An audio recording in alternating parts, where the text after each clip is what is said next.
So since this book was released, a lot of people have been talking about it on becoming Toke Makinwa. She's fantastic. Some of us here in Ghana love her that much, even though she's far away. We've been following that vlog. She has everything she's got to talk about every week. We get to pick one or two things from there. Even though she's been criticized a lot by Nigerians, she's not perturbed though. Every day she's recording another one. Every Wednesday she records. But we're talking about the book today because she's here in Ghana for the launch of this book. Toke Makinwa is here. She tell us more about this book. The stories in this book are ones that gets you, shivering. It gets shivers down your spine. Why would she write a book like this? Why did she let the things that she claimed happened to her in this book happen to her? I have colleagues who are more concerned, but it's great to have you, Toke. Hey. It's your first time in Ghana. No, this is my second time in Ghana. Okay. I came for a wedding party. First time, I think it was about 3-4 years ago. Welcome It again. was really good. This is seeing Ghana, so this could easily be my first time. I see. Welcome again. And this time around, you're here for business. Yes, I'm here to promote my book on becoming, looking very good. And then, because a lot of people would say to me online, why don't you come to Ghana? When are you coming to Ghana? So, of course, when we were done with, our national tour, which is the one in Nigeria, I went to some states. And then we thought, let's do some international tour as well. So Ghana was our first stop because we're kind of neighbors anyway. So we thought to drop in and show Ghana some love and, of course, receive all the love from Ghana as well. Now, I haven't had the opportunity to review this book. I have not read it. I won't tell a lie. But I have colleagues who have read. But what I know about Toke is that you're a go-getter. You just would, I don't know, whether you conceive it and you're doing it. I see you as an ambassador for products. I see you almost everywhere in Nigeria. I tell people that, oh, this is the Kim Kardashian of Nigeria. I don't know if you also feel like that. Well, I'm a huge fan of Kim Kardashian because I like her business mind. And, a lot of people make those sort of comparisons. And I think it has to do with the doggedness, just, the relentlessness and just the fact that, I just keep moving and just keep going. Like I like to tell people that I get the strength for that from God because, sometimes you can feel like giving up and throwing the towel in, but if you literally want it as bad as you breathe, then you have no choice but to keep working for it. And nothing comes easy, and nothing is promised, and nothing is given. It's a high time people begin to realize that hard work is really the backbone of, coming out on the other side and staying on top as well. Because it's not even as much hard work to rise, it's much more to stay at the top. So you have to always, always, always have a prayer plan and always have a work plan as well. How did this book come about? I know it's one that tells your life story, but at what points in your life did you say, I'm going to write a book, I'm going to put this into writing, let the world know my story? To be honest with you, I never really thought about it. It wasn't, I wish I could sit here and tell you, oh, at this year I knew that I was going to do this and do this and do that. But as I said to you earlier, I feel like everything that happens in my life, I feel like there's a divine timing for it. And, I'm a Jesus girl, which I like to share with everyone. Yes. And, I mean, that for me is like the bedrock of my career. So when, I went through a very difficult time and I was literally just trying to come into my own new normal and accept that things had changed for me, it came to me again.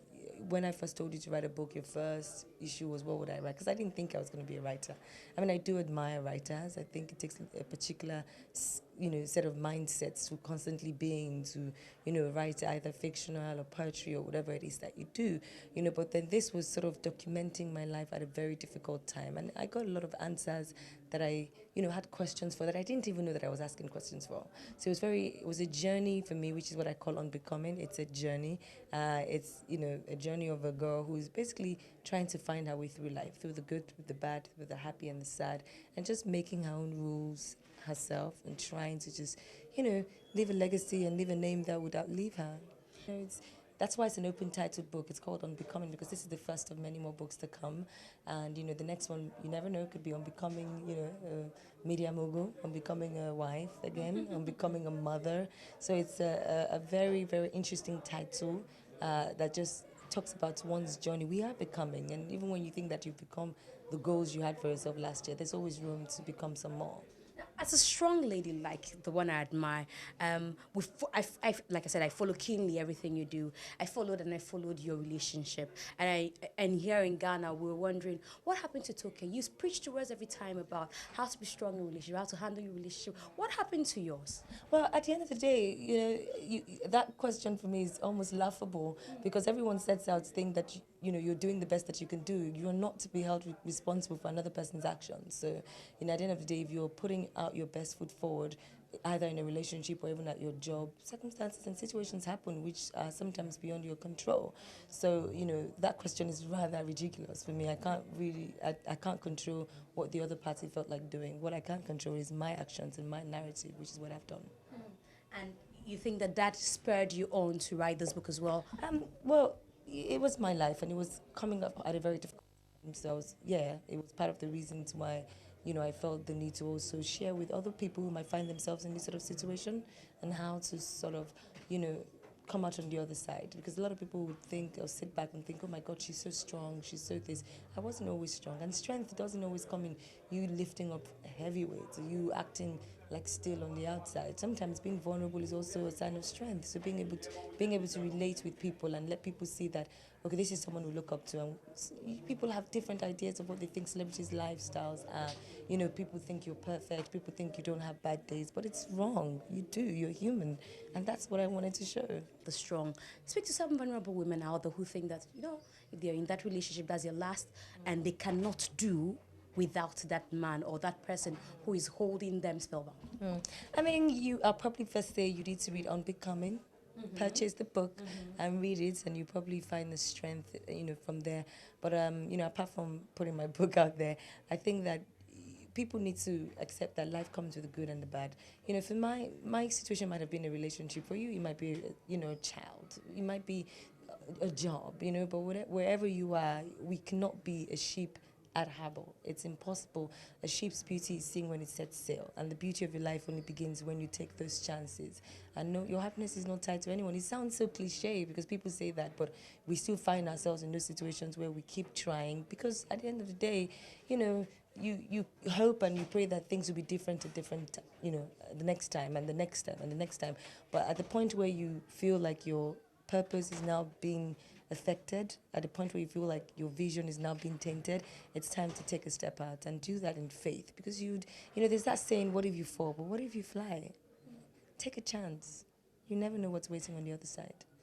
I saw a vlog that you said you can finally say you're happy again because looks like you're dating again. Is that true? Well, I saw the vlog. When it says dating, I'm going on dates and enjoying dinner. You can take me for dinner. I'm up, enjoying conversations. And, the hardest part is trying to get to know someone all over again, because it's just a lot of work, if you know what I mean. But then you get to meet interesting people and you get to meet not so interesting people, and you're full of choices, so you can just pick one.